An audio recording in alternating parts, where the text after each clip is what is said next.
পরে তামাম দুনিয়ার মানুষের আগে জেনে মা ওই মার কলিজায় কত সন্তান লাথি মারে, মার সাথে বেয়াদবি কইল না রে বাবা। যেই মা পৌষ মাসের শীত চাদর কম্বল ছাড়া তুমি আমি এখনো থাকতে পারি না, এমন যুবক পাওয়া যাবে না বাংলার জমিনে যার গায়ে শীতের জামা আদৌ পর্যন্ত উঠে নাই শীতের কারণে। সুতরাং বাবা, এমন একটা পৌষ মাসের শীতের মধ্যে তোমার আমার মা তোমাকে আমাকে নিয়ে ঘুমিয়েছিলেন, ওই মা ডান পাশে তুমি আমি ছিলাম। যখন আমি তুমি পেশাব করে দিয়েছিলাম, আমার মা বাম পাশে শয় দিয়েছিল। ও হুগলাকান্দির মুসলমান, কিছুক্ষণ পর বাম পাশে আমি যখন পেশাব করে দিলাম, আমার মা আমার মায়ের জায়গা থেকে সইরা মার জায়গাটায় শয় দিয়েছিল। কিছুক্ষণ পর যখন মার জায়গাটায় আমি পেশাব করে দিলাম, আমার মা আমাকে টাইনা বুকে নিয়া কলিজার সাথে জড়ে একটা চিপ মাইরা,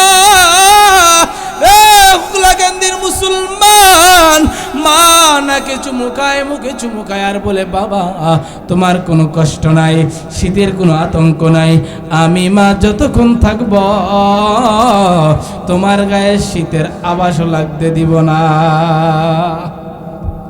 মা এবার সন্তানকে বুকে জড়ায় পৌষ মাসের শীতের মধ্যে মা ঠান্ডা জায়গায় শুয়া, এমন দরদি মা যার দুনিয়ার জমিনে নাই, সে বুঝে মায়ের কি জ্বালা।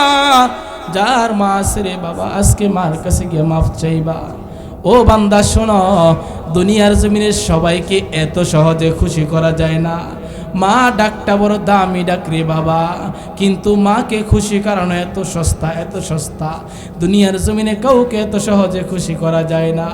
বউকে খুশি করাতে হলে কোটি কোটি টাকা, লক্ষ লক্ষ হাজার হাজার টাকা, শত শত টাকা বউর পিছনে খরচ করতে হয়। ভাইকে খুশি করাতে হলে ভাইয়ের পিছনে টাকা খরচ করতে হয়, বাবাকে খুশি করাতে হলে বাবার পিছনে টাকা ব্যয় করতে হয়। কিন্তু মা এত সস্তা জিনিস, যেই মাকে খুশি করানোর জন্য টাকার প্রয়োজন হয় না। 100 টাকা দিয়ে স্ত্রীকে খুশি করানো যায় না। মায়ের কাছে গিয়া যদি বলি, মা আজকে আমার কাজ ভালো হয়েছে, নাও তোমার জন্য 20 টাকার মজা আনছি, আমার আপনার মা এত খুশি হবে। মা আমাকে কপালে চুমু দিবে আমার জন্য। আল্লাহ রাব্বুল আলামিনের দরবারে, রব্বে কাবার দরবারে 2টা হাত তুইলা দোয়া করবে, আল্লাহ আমার খোকনের কামাইয়ের মধ্যে বরকত দান করে দাও, হায়াতের মধ্যে বরকত দান করে দাও। 20 টাকার মজা আনছে না, আল্লাহ আমার জন্য 20 লক্ষ টাকার জিনিস আনছে। আল্লাহ গো, এই উসিলায় আমার সন্তানকে কোটি টাকার মালিক বানায় দাও। এত সস্তা, এত সহজে মাকে খুশি করা যায়। বাবারে কোনোদিন মায়ের কাছে গিয়া বলছনি, মা আমি তো আমার সন্তানকে কত গোসল করাই দিলাম, পানের বিবিকেও গোসল করাই দিলাম, মা গো আজকে আসো তোমাকে একটু গোসল করাই দেই। 5 টাকা দিয়ে একটা শ্যাম্পু কিনা মায়ের মাথাটা ধুইয়া, মায়ের মাথার চুলগুলা আশ্রয়া তেল দিয়া যদি মায়েরকে একটু মোহাব্বত করেন, মোহাব্বতের ডাক লাগাইয়া মাকে খানা নিজের হাতে মেখে মেখে মার মুখে উঠায় দেন, ও হুগলাকান্দির মুসলমান শুনে নাও, মা যত সহজে খুশি হবে, দুনিয়ার কাউকে এত সহজে খুশি করা সম্ভব না। আল্লাহ রাব্বুল আলামিন বলেন, কুল ইন কুনতুম তুহিব্বুনাল্লাহা ফাত্তাবিউনি ইউহিব্বুকুমুল্লাহ ওয়া ইয়াগফির লাকুম যুনুবাকুম আল্লাহু গফুরুর রহিম। নবী আপনি বলে দিন, কুল হে নবী আপনি বলে দিন, ইন কুনতুম তুহিব্বুনাল্লাহ, যদি তারা আমি আল্লাহকে ভালোবাসতে চাই কি করবে, ফাত্তাবিউনি, অতঃপর আপনি রাসূল অর্থাৎ আমি রাসূলকে অনুসরণ করবে। এরপর কি হবে, রাসূল করিম সাল্লাল্লাহু আলাইহি ওয়াসাল্লাম বলেন, ওয়া ইয়াগফির লাকুম, আল্লাহ রাব্বুল আলামিন তোমাদের গুনাহ ক্ষমা করে দিবেন, যুনুবাকুম তোমাদের গুনাহ, ওয়া ইয়াগফির লাকুম তোমাদেরকে ক্ষমা করে দিবে যুনুবাকুম গুনাহ। কেন? আল্লাহ রাব্বুল আলামিন বলে এই জন্য, আল্লাহু গফুরুর রহিম, আমি আল্লাহ গফুর এবং রহিম, এই জন্য ক্ষমা করে দিব। আমরা যখন নামাজে দাঁড়ায় বলি আলহামদুলিল্লাহি রাব্বিল আলামিন,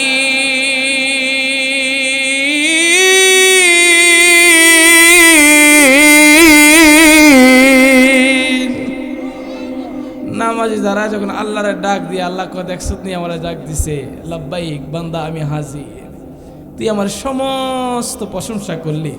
এর অর্থ কি জানেন? আলহামদুলিল্লাহি রাব্বিল আলামিন, বিশ্ব জগতের প্রতিপালকের প্রশংসা করতেছি। ওই মহান সত্তার, ওই মহান রব্বে কাবার প্রশংসা, ওই মহান রব্বে কাবার শুকর গুজার করতেছি, যেই মহান রব্বে কাবা বিশ্ব জগতের প্রতিপালক। আল্লাহ রাব্বুল আলামিন বলে, বান্দা শুকরিয়া আদায় করলি আমি আল্লাহ রাব্বুল আলামিন। এই জন্যই পরের আয়াতে আল্লাহ রাব্বুল আলামিন বলছেন আর রহমানির রহিম।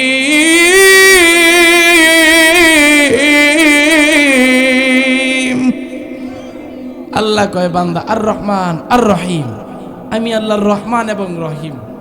ওই যে শুকরিয়া আদায় করলি, বিশ্বজগতের প্রতিপালক, সমস্ত প্রশংসা আল্লাহ রাব্বুল আলামিনের জন্য। এরপরে আবার বলতেছস বান্দা নামাজে দাঁড়ায়া আর রহমান আর রহিম, আল্লাহ তুমি রহমান তুমি রহিম। এই জন্য আমি আল্লাহ একটা ঘোষণা দিয়ে দিলাম, বান্দা আমি আল্লাহ গফুরুর রহিম, ওয়াগফির লাকুম যুনুবাকুম, আল্লাহু গফুরুর রহিম। বান্দা আমি তোমার সমস্ত গুনাহ মাফ করে দিলাম। সুতরাং এই জন্য আল্লাহ যে বলছে মাফ করে দিল, এর আগে আল্লাহ বলছে অনুসরণ করতে কাকে? নবীকে। ভালোবাসতে কাকে?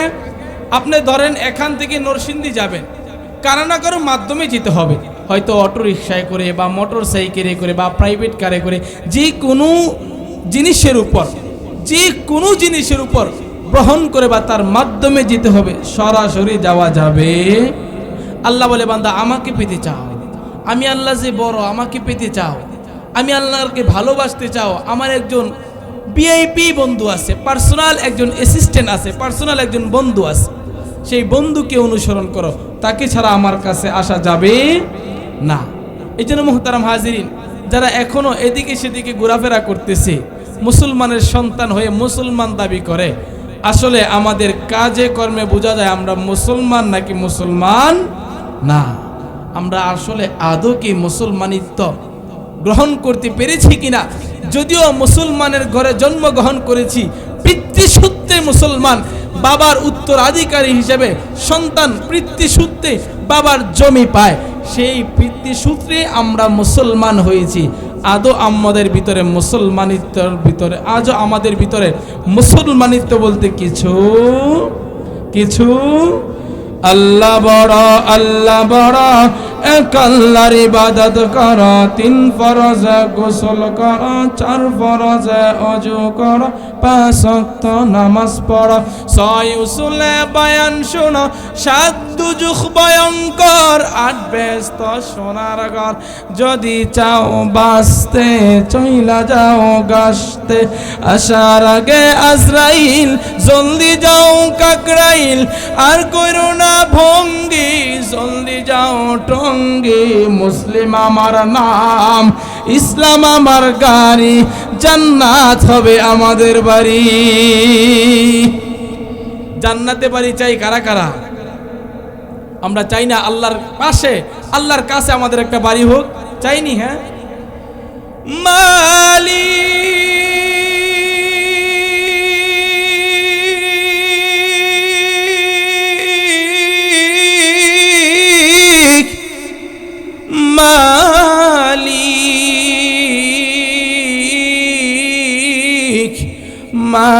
মালিক একটি ঘর বানিয়ে দিও, একটি ঘর বানিয়ে দিও। মালিক তুমি জান্নাতে, তোমার কাছে আমার একটি ঘর বানিয়ে দিও, একটি ঘর বানিয়ে দিও। সে বিভীষিকাময় মহাদিনে তোমার প্রতিবেশী করে নিও। মালিক তুমি জান্নাতে, তোমার কাছে আমার একটি ঘর বানিয়ে দিও, একটি ঘর বানিয়ে দিও। আল্লাহু আকবার। মালিকের কাছে জান্নাত চাই, আল্লাহ বলে আমার কাছে জান্নাতে থাকতে চাওয়া নবীজিকে অনুসরণ করো। নবী করিম সাল্লাল্লাহু আলাইহি ওয়াসাল্লাম হাদিসের মধ্যে বলে দিয়েছেন, মান আহাব্বা সুন্নতি ফাকাদ আহাব্বানি ওয়া মান আহাব্বানি কানা মাই ফিল জান্নাহ। যে ব্যক্তি আমি রাসূলের একটা সুন্নতকে অনুসরণ করলো, সে কেমন যেন আমি রাসূলকে অনুসরণ করলো। ফাকাদ আহাব্বানি, আর যে ব্যক্তি আমি রাসূলকে অনুসরণ করলো, কানা মাই ফিল জান্নাহ, সে ব্যক্তি আমি রাসূলের সাথে একসাথে জান্নাতে থাকবে। সুতরাং রাসূলের সাথে আল্লাহর পাশে জান্নাতে থাকতে চাই কারা কারা? আল্লাহ রাব্বুল আলামিন সবাইকে কবুল মঞ্জুর করুক, সকলে বলে আমিন। মুহতারাম হাজিরিন, রাসূলকে কেমন ভালোবাসতেন হযরত খাদিজাতুল কুবরা রাদিয়াল্লাহু তাআলা আনহা। আম্মাজান খাদিজাতুল কুবরা রাদিয়াল্লাহু তাআলা আনহা তখনও পর্যন্ত মুসলমান হননি। আম্মাজান খাদিজাতুল কুবরা রাদিয়াল্লাহু তাআলা আনহার ব্যবসা বাণিজ্যের জন্য একজন লোকের প্রয়োজন, অর্থাৎ ম্যানেজারের প্রয়োজন, বিশ্বস্ত একজন লোকের প্রয়োজন। কাকে খুঁজবে, কাকে নিবে, সেই জন্য টেনশনে পড়ে গিয়েছেন। আমরা যদি ব্যবসা বাণিজ্য করি, বিশেষ করে ব্যবসার ক্ষেত্রে ব্যবসা বাণিজ্য করতে গিয়ে এমন একজন লোকের, এমন বিশ্বস্ত একজন লোকের প্রয়োজন যে আমার ডান হাত বাম হাত, যে আমার পরবর্তীতে দায়িত্ব সঠিক মতো পালন করবে, কোনো ভেজাল থাকবে না, এমন একজন লোক দরকার। সেই চিন্তা করে আম্মাজান খাদিজাতুল কুবরা রাদিয়াল্লাহু তাআলা টেনশনে পড়ে গেলেন। আবু তালেব গিয়ে বললেন, আমার ভাতিজা মুহাম্মদকে জিজ্ঞাসা করে দেখো। আম্মাজান খাদিজাতুল কুবরা রাদিয়াল্লাহু তাআলা নির্দ্বিধায় মেনে নিলেন, যেহেতু মুহাম্মদ, কোনো সন্দেহ নাই। অন্য কেউ যদি বলতো আমি এটা মানতাম না, কিন্তু যেহেতু নবীর ব্যাপারে, মুহাম্মদ সাল্লাল্লাহু আলাইহি সাল্লামের ব্যাপারে আমার কাছে আসছে, কারণ তদানীন্তন জামানায় মক্কার ভিতরে রাসূল আরবি সাল্লাল্লাহু আলাইহি সাল্লামের একটা উপাধি ছিল সাদিক, সত্যবাদী। আর আম্মাজান খাদিজাতুল কুবরা রাদিয়াল্লাহু তাআলার একটা টাইটেল ছিল তাহেরাতুন নিসা, অর্থাৎ সমস্ত মক্কা নগরীর ভিতরে পবিত্রা মহিলা হচ্ছে খাদিজাতুল কুবরা রাদিয়াল্লাহু তাআলা আনহা। সমস্ত মক্কা, तमाम পৃথিবীর ভিতরে সাদিকুন, সত্যবাদী আল আমিন, চিরন্তর বিশ্বাসী একজন ছিলেন আমার আপনার নবী, জনাবে বিশ্ব নবী রাসূল আরবি সাল্লাল্লাহু আলাইহি ওয়াসাল্লাম। এরপর খাদিজাতুল কুবরা দায়িত্ব দিয়ে দিলেন, সিরিয়ায় যায়, মদিনা থেকে যেই টাকা দিয়ে মাল কিনে সিরিয়ায় নিয়ে ওই টাকার দ্বিগুণ বেশি মুনাফা লাভ করে মাল বিক্রি করে, আবার সিরিয়া থেকে এনে মক্কায় ওই মালামালগুলা দাম কিনে আসে, সিরিয়া দাম অনুযায়ী মক্কায় সে দ্বিগুণ দামে বিক্রি করে। খাদিজাতুল কুবরা রাদিয়াল্লাহু তাআলা দেখলেন মুহাম্মদের খুব চাল চলন খুব ভালো। ওই জামাতের একজন আমির হিসেবে বানিয়ে দেন মাইসারা। খাদিজা রাদিয়াল্লাহু তাআলা বলেন, মাইসারা আমার কথা, মাইসারার কথা, মাইসারার কথাই আমার কথা। হাদিস শরীফে আসছে খাদিজাতুল কুবরা রাদিয়াল্লাহু তাআলার চোখ ছিল মাইসারা, অর্থাৎ মাইসারা দেখা যেই, খাদিজা রাদিয়াল্লাহু তাআলা দেখা একই। মাইসারাকে জিজ্ঞাসা করলো, কেমন দেখলাম মুহাম্মদকে?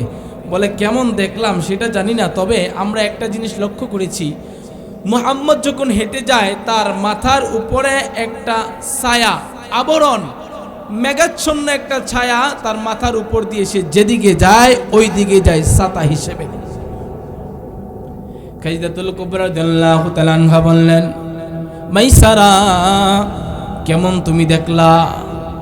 মাইসারা বলে, এমন দেখলাম আমরা যেদিকে যাই মুহাম্মদ সেদিকে যায়, আমাদের মাথার উপরের যে ছাদটা, ছায়াটা ওই দিকে যায়। খাদিজাকে মাইসারা বলে, এর বিদ্যে সীমাবদ্ধ নয়, আর একটু শোনো খাদিজা, আমি দেখেছি মুহাম্মদ সাল্লাল্লাহু আলাইহি ওয়াসাল্লাম যখন ঘুমায় যায় গাছতলায়, গাছের ছায়া শেষ হয়ে যায়, রৌদ্র শেষ হয়ে গেছে, রৌদ্রের কারণে গাছের যে একটা ছায়া পড়ে, আবরণ পড়ে, রৌদ্র যখন ঠিক মাথা বরাবর উঠে যায়, গাছের ছায়া আবরণ শেষ হয়ে যায়, যার যার শরীরে সূর্যটা লাগে। ও খাদিজা, আমি দেখেছি রৌদ্র সরে গিয়েছে ঠিক আছে, কিন্তু গাছটা তার নিজ জায়গা থেকে একটু হেলে আমার আপনার নবীর উপরে ছায়া হিসেবে, ডাল হিসেবে থেকে গিয়েছে।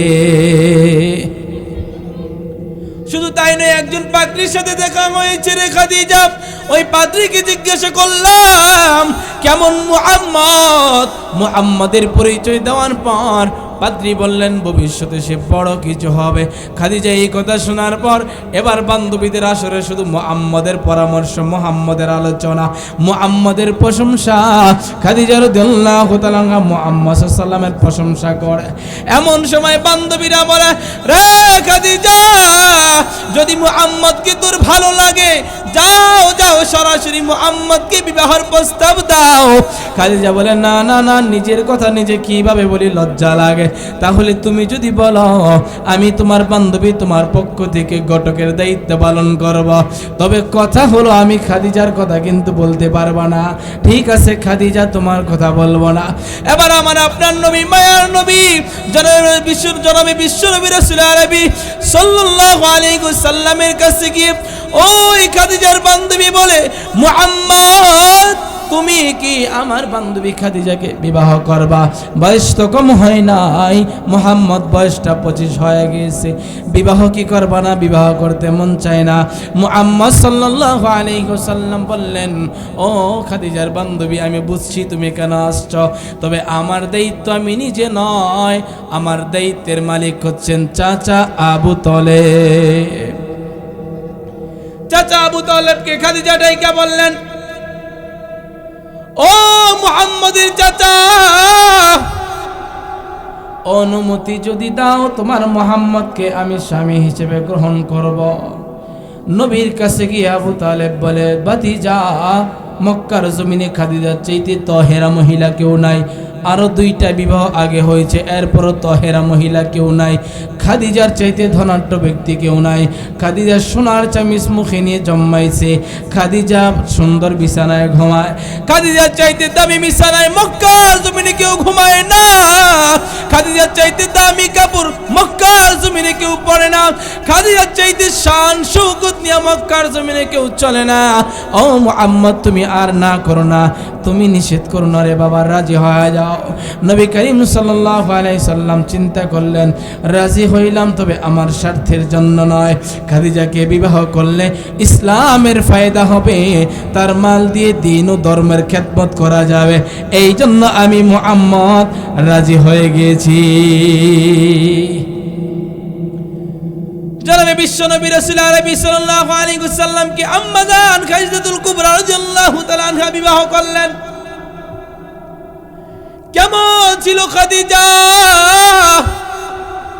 ও যুবক ভাইয়ের আমার, তুমিও তো যুবক, আমার নবীও কিন্তু যুবক ছিল, অমরও যুবক ছিল, আলী, ওসমান, বেলালও যুবক ছিল।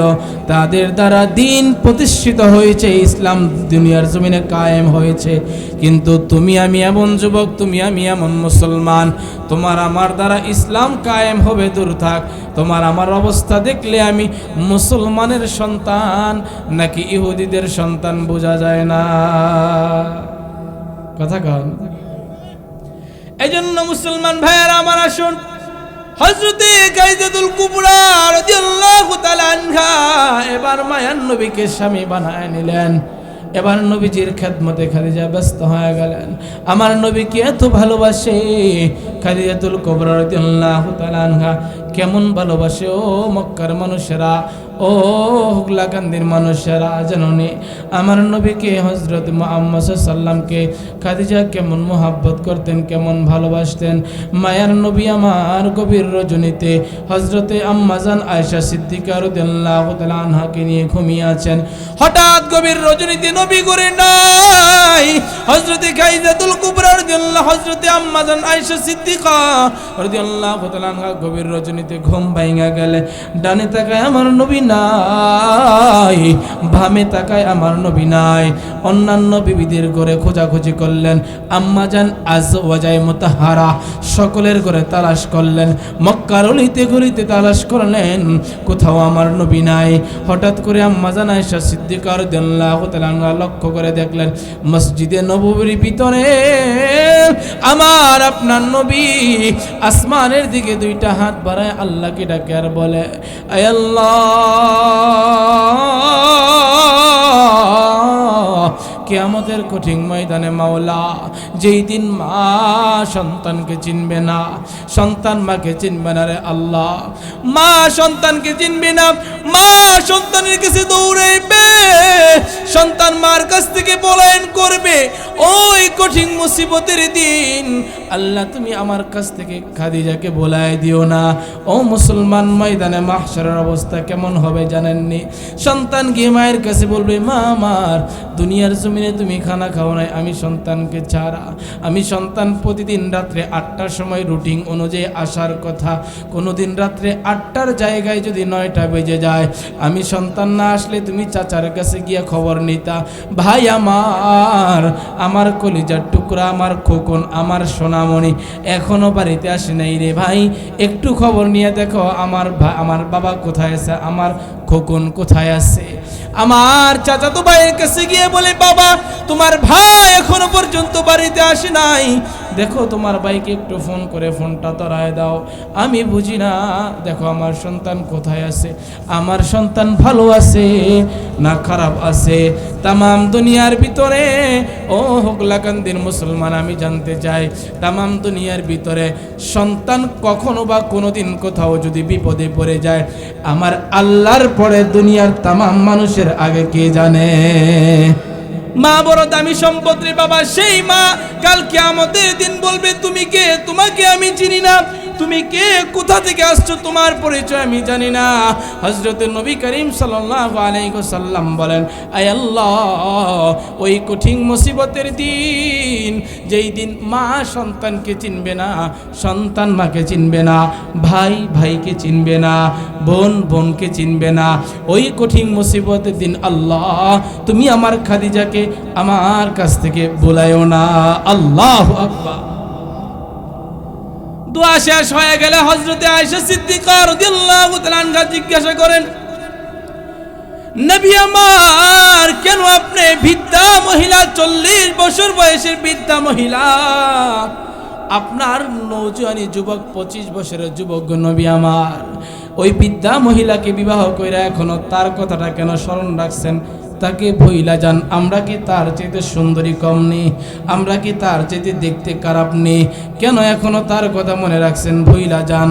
কেন এখনো তার কথা মনে রাখছেন? আমার নবী ডাক দিয়া কয়, ও আয়েশা, তুমি জানো না, আয়েশা রে, তোমরা হলে আমার সুখের দিনের বিবি রে আয়েশা। মক্কার জমিনে আমি মুহাম্মদের মা নাই, মক্কার জমিনে আমি মুহাম্মদের বাবা নাই, মক্কার জমিনে আমি মুহাম্মদের চাচা নাই। দুনিয়ার জমিনে আসার আগে বাবা আমাকে ছেড়ে চলে গিয়েছেন, মায়ের গর্ভে থাকা অবস্থায় আমি মুহাম্মদ এতিম হয়ে গিয়েছি। মা আসার পর, দুনিয়ার জমিনে আসার পর বাবার কবর দেখাইতে গিয়া মা 6 বছর বয়সে ইন্তেকাল। দাদা আবু তালেব ছিল, চলে গেল, দাদা আব্দুল মুত্তালিব ছিল, চলে গেল, চাচা আবু তালেব ছিল, চলে গেল। মক্কার জমিনে আমি মুহাম্মদের আপন বলতে কেউ ছিল না রে। ও আয়েশা, তুমি জানো না, তোমরা তো আমার সুখের দিনের বিবি রে আয়েশা, আমার দুঃখের দিনের বিবি ছিল খাদিজা। আল্লাহু আকবার।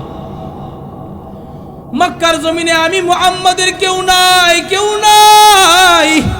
ওই সময় ছিল আমার খাদিজা, মক্কার মানুষগুলা রক্ত চক্ষু কইরা আমি মুহাম্মদের দিকে তাকাইতেন। ইসলামের কালিমার দাওয়াত নিয়ে গেলে আমি মুহাম্মদকে মেরে ফেলার চেষ্টা করতেন। ও আয়েশা, সেই দুর্দিনে, সেই অসহায়ত্বের দিনে আমার পাশে ছিল রে আমার খাদিজা। তোমরা আজকে সোনালী সংসার পেয়েছ, সোনালী যুগ পেয়েছিল আয়েশা। আমার যখন দুর্দিন ছিল, আমার পাশে কেউ ছিল না।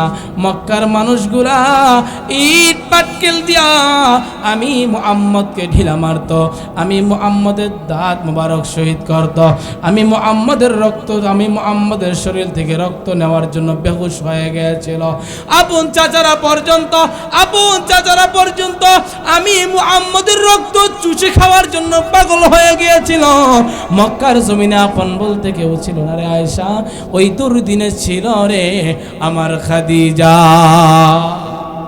ওই দুর্দিনে ছিল আমার খাদিজা, কেউ ছিল না। গভীর রজনীতে আমি নবীজি যখন বাড়িতে আইসা দরজায় টোকা দিতাম, সাথে সাথে খাদিজা দরজাটা খুইলা দিতেন। আমি খাদিজাকে জিজ্ঞাসা করলাম, ও খাদিজা আপনি কি ঘুমান না? খাদিজা রাদিয়াল্লাহু তাআলা আনহা বললেন, নবী আমার, আল্লাহর পক্ষ থেকে তো আপনি আমার কাছে আমানত, আমি যদি ঘুমিয়ে যাই আর রাত্রের বেলা আপনি দরজায় টোকা দিতে দিতে আওয়াজ করতে করতে মক্কার কাফেরগুলা যখন আপনার উপরে এসে অত্যাচারের স্টিম রুলার জারি কইরা দিব নবী আমার, আমি আল্লাহর কাছে কি জবাব দিব? ও নবী আমার, এই জন্য আমি ঘুমাই না।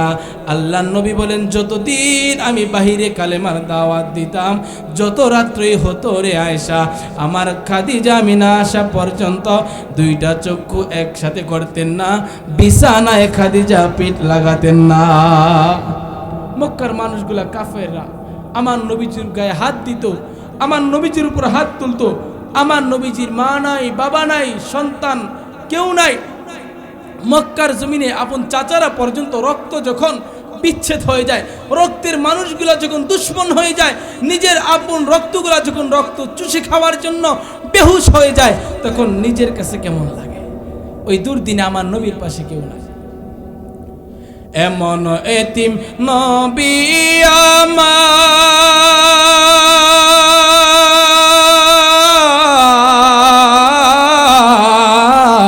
আমার, পিতা মাতা নাই যে তাহার, তারপরেও কত মারা মারল তাকে দুশ্মনে, নবী বিনে কে তরাবে ফুলসিরাত মিজানে। চলো চলো চলো মুমিন চলো নবীর সন্ধানে, নবী বিনে কে তরাবে ফুলসিরাত মিজানে। নবী আমার জীবন ভরে দিনের লাগি কষ্ট করে, দান দান শহীদ করিলেন ওহদেরই ময়দানে, দান দান শহীদ করিলেন ওহদেরই ময়দানে। নবী বিনে কে তরাবে ফুলসিরাত মিজানে, নবী বিনে কে তরাবে ফুলসিরাত মিজানে। চলো চলো চলো মুমিন চলো নবীর সন্ধানে, নবী বিনে কে তরাবে ফুলসিরাত মিজানে, নবী বিনে কে তরাবে ফুলসিরাত মিজানে। নবী আমার খুব কষ্ট পাইছেন, সাহাবা আজমাইন খুব কষ্ট পাইছেন যখন নবীজিকে মারে মক্কার কাফেরগুলা। দুর্দিনে কেউ পাশে নেই নবীজি। নবীজি এবার আয়েশা রাদিয়াল্লাহু তাআলা আনহাকে বলতেছে, আয়েশা সেই দুর্দিনের বিবি ছিল আমার খাদিজা। খাদিজা আমাকে কেমন ভালোবাসতো, শুধু খাদিজা নয়, নবী কারীম সাল্লাল্লাহু আলাইহি ওয়াসাল্লামকে আয়েশা রাদিয়াল্লাহু তাআলা আনহা ভালোবাসতেন। এবার আয়েশা রাদিয়াল্লাহু তাআলা আনহা বললেন, নবীজি আমার উস্তাকি মাফ করবেন, বেয়াদবি মাফ করবেন, আর জিন্দেগিতে কোনোদিন খাদিজার ব্যাপারে এমন কথা আমি বলবো না, আপনি আমাকে ক্ষমা করুন, আপনি আমাকে ক্ষমা করুন। নবী কারীম সাল্লাল্লাহু আলাইহি ওয়াসাল্লাম বলে, আয়েশা তুমি জানো নি আমার খাদিজার জন্য আল্লাহ আসমান থেকে সালাম জানাইছেন। জাবালে নূরে হেরায় গুহায় যখন আমি ধ্যানে বসেছিলাম, আমার খাদিজা, এখন যারা হাজী সাহেবরা মক্কায় হজ করতে যায় তারা জানে জাবালে নূরের মধ্যে উঠতে আল্লাহু আকবার একবার উঠলেই খবর হয়ে যায়, আর ওঠা যায় না, খুব মেহনত খুব কষ্ট হয়। খাদিজা রাদিয়াল্লাহু তাআলা আনহা 40 বছরের বৃদ্ধা মহিলা, আরে এখন তো ধাপে ধাপে সিঁড়ি আকার করে দিয়েছে, উঠা সহজ হয়ে গিয়েছে। কিন্তু খাদিজা রাদিয়াল্লাহু তাআলা আনহার জমানায়, মক্কা যখন নবীজি ইসলামের দাওয়াত দেয় তদানীন্তন জমানায় ওই জায়গায় উঠা বড় কষ্ট ছিল। খাদিজা রাদিয়াল্লাহু তাআলা সকাল এবং বিকাল দুইবার ওই জায়গায় উঠে নবীজির কাছে খাবার পৌঁছে দিয়েছিলেন। জাবালে নূর হেরায় গুহার মধ্যে কত কষ্ট খাদিজা রাদিয়াল্লাহু তাআলা করেছিলেন। একদিন খাদিজা রাদিয়াল্লাহু তাআলা দাওয়াত খাবার নিয়ে যায়, এমন সময় নবী কারীম সাল্লাল্লাহু আলাইহি ওয়াসাল্লাম বলেন, জিবরাইল বলে, আর থাকতে পারবো না। কেন থাকতে পারবেন না? বলে, দেখেন আপনার বিবি আসতেছে, আল্লাহ আমাকে বলেছে আপনার কাছে আর থাকা যাবে না, খাদিজা আসতেছে, চলে যেতে হবে। আল্লাহ রাব্বুল আলামিনের পক্ষ থেকে খাদিজাকে সালাম জানিয়েছে। খাদিজা রাদিয়াল্লাহু তাআলা আনহা যাওয়ার পর নবী কারীম সাল্লাল্লাহু আলাইহি ওয়াসাল্লাম বলেন, খাদিজা আল্লাহর তরফ থেকে তোমারে সালাম জানাইছি, তুমি খুশি না বেজার? খাদিজা রাদিয়াল্লাহু তাআলা হাউমাউ করে কেঁদে দিলেন, বললেন, ইয়া রাসূলুল্লাহ, আমি তো আল্লাহর সালাম কিভাবে দিতে হয় সেই আদব জানি না, কিভাবে দিতে হয় সেটা জানি না। ও নবী আমার, আপনি আমার প্রাণপ্রিয় স্বামী, আপনি আমার পক্ষ থেকে আল্লাহর সালামটা দিয়ে দেন। আল্লাহ খাদিজাকে সালাম দিয়েছে। আল্লাহু আকবার।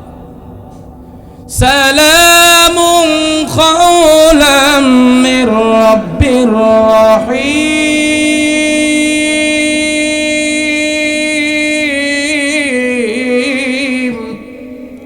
খাদিজা রাদিয়াল্লাহু তাআলা নাকি সালাম দিয়েছে রবের পক্ষ থেকে, শুধু খাদিজাকে নয়, জি আল্লাহ নয়, জিবরাইলও সালাম দিয়েছেন খাদিজা রাদিয়াল্লাহু তাআলা নাকে। খাদিজা রাদিয়াল্লাহু তাআলা কেমন দামি ছিলেন, কেমন ভালোবাসতেন আমার নবীজিকে। নবীজি বলেন যখন খাদিজা ইন্তেকাল করবে এর আগে খাদিজা আমাকে বলে, ইয়া রাসূলুল্লাহ, দুনিয়ার জমিনে কোনো কিছু চাই না আপনার কাছে, আমি খাদিজার চাইতে ধনাঢ্য ব্যক্তি, দ্বিতীয় কোনো ধনাঢ্য ব্যক্তি মক্কার জমিনে কেউ নাই। ও নবীজি, কোনো কিছু চাই না আপনার কাছে, শুধু তিনটা দাবি। হযরত খাদিজাতুল কুবরা রাদিয়াল্লাহু তাআলা আনহা বলেন, নবী আমার, মক্কার জমিনে আমি খাদিজার চাইতে ধনাঢ্য ব্যক্তি কেউ নাই, আমি খাদিজার চাইতে দামি বিছানায় কেউ ঘুমায় নাই, আমি খাদিজার চাইতে দামি কাপড় কেউ পরে নাই, আমি খাদিজার চাইতে দামি খানা কেউ খায় নাই, আমি খাদিজা সোনার থালে ভাত খাইতাম, আমি খাদিজা সোনার চামিচ মুখে নিয়ে জন্মাইছিলাম। ও নবী আমার, সব কিছু শেষ করে ফেললাম। 40 মণ স্বর্ণ দিয়া খাদিজা রাদিয়াল্লাহু তাআলা আনহা আমার আপনার নবীকে বিবাহ কইরা, খাদিজা রাদিয়াল্লাহু তাআলা আনহার 40 মণ স্বর্ণ দিনের জন্য ব্যবহার কইরা ফেলছে। একদিন নবীজি ঘরে আয়েশা দেখে খাদিজার জামার দিকে তাকায়া তালি দিতে দিতে এমন কোনো জায়গা নাই আর যে জায়গায় তালি দিবে। এখন অবস্থাটা এমন হয়েছে, জামাটা যদি ছিঁড়ে যায় আর তালি দেওয়ার কোনো অবস্থা নাই। খাদিজা রাদিয়াল্লাহু তাআলা আনহা বলেন, ও স্বামী আমার, আপনি টেনশন করবেন না, এইগুলা দেখার বিষয় না, আমি আপনাকে এই জন্য জামার কথা বলি না। ও নবী আমার, আমি জানি আপনার অবস্থাটা, যদি বলি আনতে পারবেন না, নিজের মনে কষ্ট লাগবে, এই জন্য আমি বলি না গো নবী, আমি যে বড় ভালোবাসি, মহব্বত করি আপনাকে। আমার নবী বলে, খাদিজা যখন মারা যাবে ইন্তেকালের পূর্ব মুহূর্তে খাদিজা রাদিয়াল্লাহু তাআলা আনহা নবীজিকে 3টা ওসিয়ত করে গিয়েছিলেন, নবী আমার, আমি খাদিজা যদি চলে যাই, মক্কার জমিনের মানুষ যে যাই বলুক না কেন, 1 নাম্বার শর্ত হলো আপনার জুব্বা মুবারক দিয়ে আমাকে কাফন দিবেন, বাজার থেকে কাফন ক্রয় করে আনবেন না। নবী আমার 2 নাম্বার প্রশ্ন খাদিজাকে, খাদিজা নবীকে 2 নাম্বার প্রশ্ন বলে, নবী আমার, যেই কবরে আমাকে রাখবেন ওই কবরে আপনি নবী নামবেন। 3 নাম্বার প্রশ্ন, সবাই চলে আসবে গো নবী, আপনি আসবেন না, কবরের পাশে পাশে কিছুক্ষণ সময় ঘোরাঘুরি করবেন। নবী আমার খাদিজাকে বলে, খাদিজা, আমি যদি তোমাকে আমার পুরাতন জামা দিয়া দাফন কাফন দেই, মক্কার মানুষগুলো বলবে, দেখো মুহাম্মদ কত ফকির নেই, মুহাম্মদ কত বড় ফকির। হযরতে খাদিজার 40 মণ স্বর্ণ মুহাম্মদ দিনের জন্য শেষ করে ফেলছে। ওই ব্যক্তিটা মৃত্যুর সময় দেখো তার পুরাতন জুব্বা দিয়া কাফন দিছে। কত বড় বেয়াকুফ, কত বড় নাদান, না শুকরিয়া, নাউজুবিল্লাহ। হযরতে খাদিজা রাদিয়াল্লাহু তাআলা আনহা বললেন, ইয়া রাসূলুল্লাহ, তাদের উপর আল্লাহর গজব পড়ুক গো নবী আমার, যে যাই বলুক না কেন, আপনি আপনার জুব্বা দিয়ে আমাকে দাফন দিবেন, আপনি আপনার জুব্বা দিয়ে আমাকে কাফন দিবেন। এবার খাদিজা রাদিয়াল্লাহু তাআলা আনহাকে এই কথা বলার পর নবী জিজ্ঞাসা করলেন, রে খাদিজা, কেন আমার জুব্বা দিয়ে দাফন দিব? নবী করিম সাল্লাল্লাহু আলাইহি ওয়াসাল্লামকে খাদিজা রাদিয়াল্লাহু তাআলা আনহা বললেন, আমার আমল ভালো না। ও স্বামী আমার, জাহান্নামের আগুনের এত বড় সাহস নাই। বিশ্ব নবী জনাবে রাসূল আরবি সাল্লাল্লাহু আলাইহি ওয়াসাল্লামের জুব্বা মুবারকে আগুন লাইগা আমি খাদিজার শরীর পর্যন্ত আগুন লাগে। এত বড় সাহস জাহান্নামের আগুনের নাই। ও খাদিজা, 2 নাম্বার প্রশ্ন কেন করেছিলে কবরে নামার জন্য? খাদিজা বলে, ইয়া রাসূলুল্লাহ, খাদিজা বলেন, ইয়া রাসূলুল্লাহ, ইয়া হাবিবাল্লাহ, যেই কবরে আপনি আমাকে রাখবেন ওই কবরের মাটি যদি আমাকে চাপ মারে, এক পাশের হাড়গুলা আরেক পাজরে ঢুকাই দিবে। নবী আমার একটা আশা, বড় আশা গো নবী, যেই কবরে বিশ্ব নবী জনাবে রাসূল আরবি সাল্লাল্লাহু আলাইহি ওয়াসাল্লামের কুদরতি মোবারক কদম লাগছে, ওই কবরের মাটির এত বড় সাহস নাই। আমি খাদিজার এক পাজরের হাড়গুলা আরেক পাজরে ঢুকায়া আমি খাদিজাকে কবরে চাপ দিবে, আযাব দিবে, এত বড় সাহস কবরের নাই। 3 নাম্বার প্রশ্ন গো নবী, সবাই যখন চলে আসবে আপনি কেন আসবেন না গো নবীজি? যখন সবাই চলে আসে কবরে মুনকির নকির সওয়াল জবাব করার জন্য চলে আসে গো নবী, আমি খাদিজার আমল নাই, কেমনে আমি প্রশ্নের উত্তর দিব গো নবী? আপনি পাশে দাঁড়ায় থাকবেন, আপনি আমার উত্তরগুলা দিয়া দিবেন। নবীজি বলে, খাদিজা রে, তোমার উত্তর কি আমার কাছ থেকে মুনকির নাকির নিবে নাকি? খাদিজা বলে, অত কথা বুঝি না গো নবী, আপনি কবরের পাশে দাঁড়ায় থাকবেন। হযরতে খাদিজা রাদিয়াল্লাহু তাআলা আনহা মারা যাওয়ার পর নবী আমার খাদিজার কবরে নামলেন, নিজের জুব্বা দিয়া কাফন বানাইলেন। খাদিজা রাদিয়াল্লাহু তাআলা আনহাকে যেই কবরে রাখলেন, নবীজি আমার ওই কবরে নামলেন।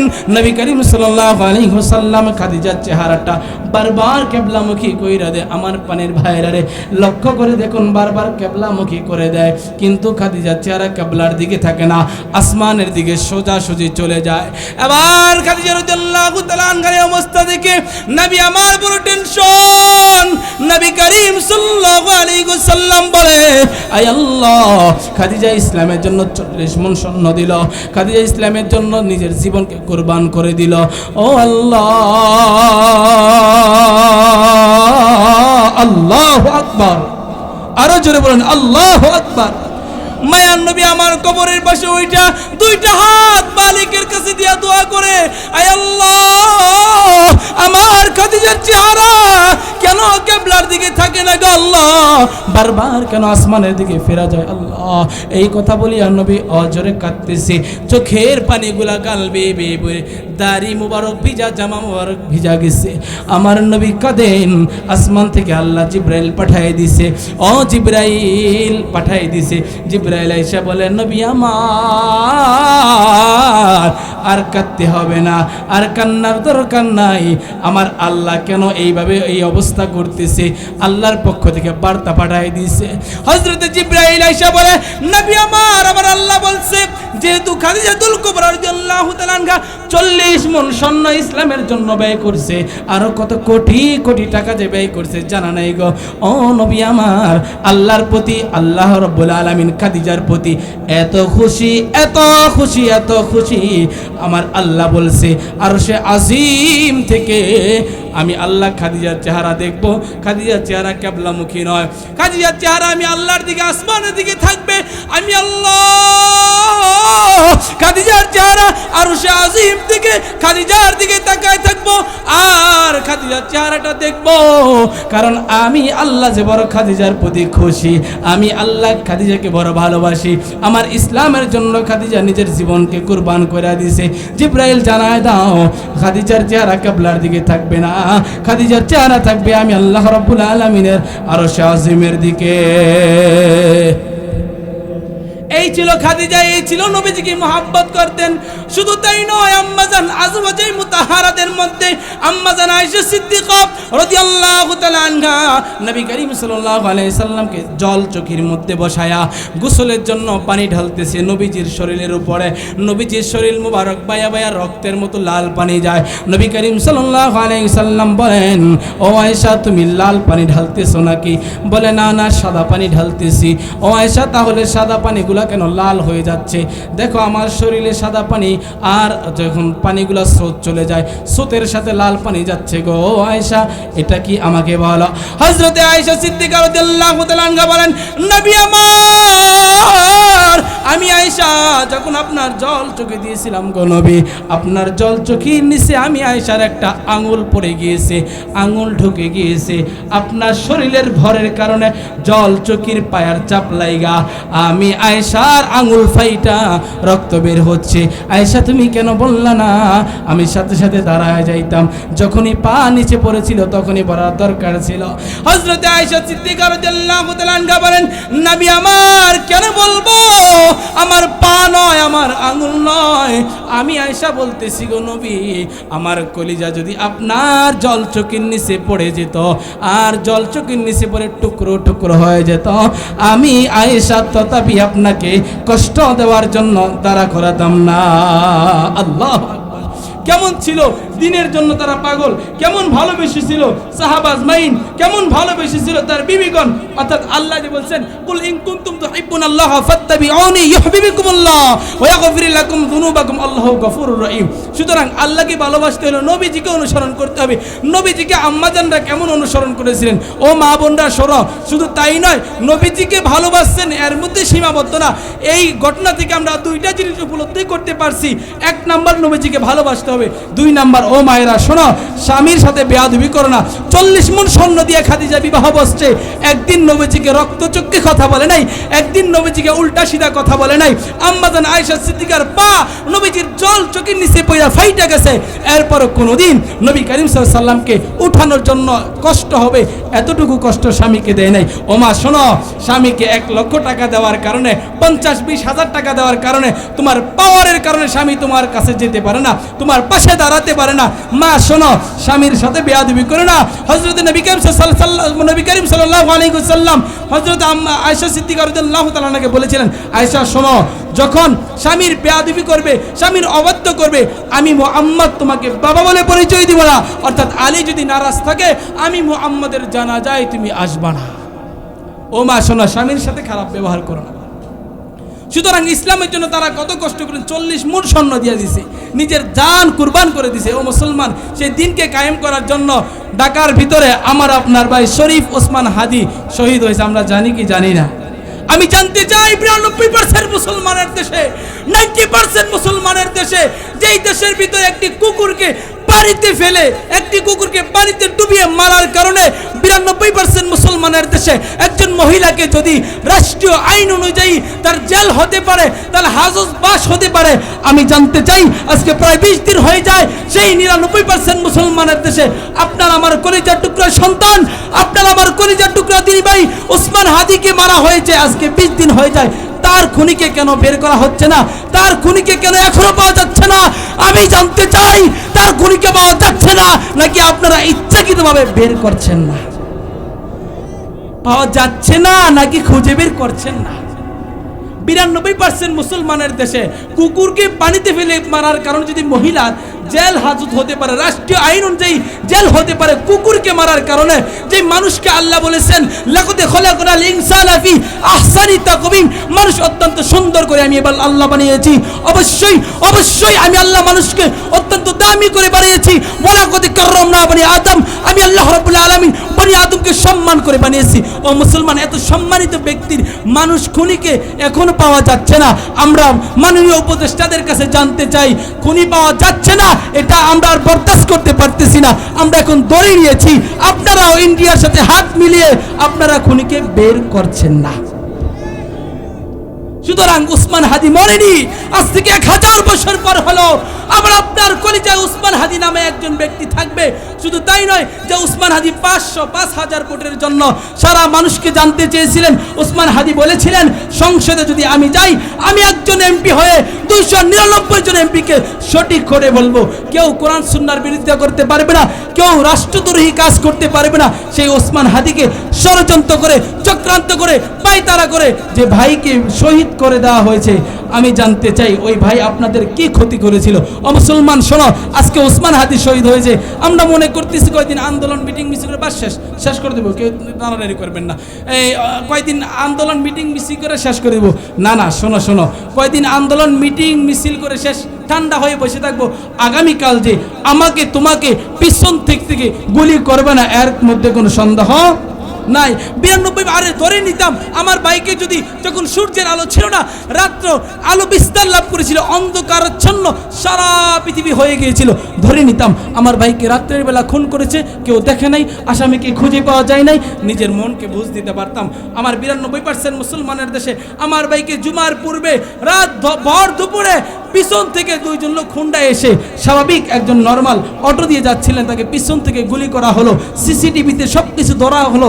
এরপরও তাকে পালিয়ে যাওয়ার জন্য যারা সহায়তা করেছেন, আমরা মনে করি তারা হাদির দুশ্মন নয়, তারা গোটা জাতির দুশ্মন, তারা কোরআন সুন্নাহ বিরোধী করে, যারা আল্লাহ রাসূলের বিরোধিতা করবে, যে জায়গায় কোরআনের আইন চলবে না, যে জায়গায় আল্লাহ তার রাসূলের আইন চলবে না। শোনো মুসলমান, যে জায়গায় কোরআন সুন্নাহর ব্যাপারে পদক্ষেপ নিবে, যে জায়গায় কোরআন সুন্নাহর ব্যাপারে আঙুল উঠাবে, আমরা কোনো রাষ্ট্রীয় আইন মানতে চাই না, আমরা কোনো দল মত নির্বিশেষে সবাই বিশ্বাস করে নিব, যারা কোরআন সুন্নাহর বিরোধিতা করবে নিঃসন্দেহে তারা ইসলামের দুশমন, নিঃসন্দেহে তারা ইসলামের দুশমন। ও মুসলমান শোনো, আমরা এই দেশে ভাড়াটিয়া নয়, নিজ মাতৃভূমিতে মালিকানা অধিকার নিয়ে থাকতে চাই। সুতরাং আমার দেশে আমার আল্লাহ এবং রাসূলের বিরুদ্ধে, আমার ভাই কলিজার টুকরা ওসমান হাদির বিরুদ্ধে যারা আঘাত আনবে, আমরা জানতে চাই আওয়ামী লীগ বুঝি না, বিএনপি বুঝি না, জাতীয় পার্টি বুঝি না, ইসলামী খেলাফত, ইসলামী আন্দোলন, জামাত ইসলাম কোনো কিচ্ছু বুঝি না, যারা ওই জায়গায় পদক্ষেপ না রাখবে আমরা মনে করি তারা মাটি ও মানুষের দুশমন। ওসমান হাদি তুমি মরণি, শহীদ হয়েছ তুমি এটাই জানি। ওসমান হাদি তুমি মরণি, শহীদ হয়েছ তুমি এটাই জানি। রাজপথে চলতেন বীরেরই মতন, শত্রু তোমায় দেখে বয়ে কাতর। রাজপথে চলতেন বীরেরই মতন, শত্রু তোমায় দেখে বয়ে কাতর। তুমি যে ছিলে মোদের প্রেরণার ছবি, আল্লাহু আকবার। তুমি যে ছিলে মোদের প্রেরণার ছবি, শহীদ হয়েছ তুমি এটাই জানি। ওসমান হাদি তুমি মরণি, শহীদ হয়েছ তুমি এটাই জানি। দেহ মাঝে যতদিন ছিল তবু পান, গেছিলে তুমি প্রতিবাদী গান। দেহ মাঝে যতদিন ছিল তবু পান, গেছিলে তুমি প্রতিবাদী গান। তাই তো তোমায় ভাবি সারাক্ষণি, শহীদ হয়েছ তুমি এটাই জানি। শহীদ হয়েছ তুমি এটাই জানি। দেখা তো হবে না আর এই জীবনে, দেখা হবে জান্নাত ফুল বাগানে। কথা ঠিক কিনা? দেখা তো হবে না আর এই জীবনে, দেখা হবে জান্নাত ফুল বাগানে। এই আশা পূরণ করো কাবার মালিক, এই আশা পূরণ করো কাবার মালিক। শহীদ হয়েছ তুমি এটাই জানি, শহীদ হয়েছ তুমি এটাই জানি। ওসমান হাদি তুমি মরণি, শহীদ হয়েছ তুমি এটাই জানি। লিল্লাহি তাকবীর, নারে তাকবীর। আল্লাহ রাব্বুল আলামিন এলোপাথালি আলোচনাকে অল্প কিছুক্ষণ আলোচনা করলাম, এলোপাথালি অগুচ্ছিত আলোচনাকে গুচ্ছিতভাবে নিজের অন্তরে কলবে ঢুকিয়ে দ্বীন ও ইসলামের খেদমত করে কবর পর্যন্ত দেওয়ার তৌফিক দান করুক।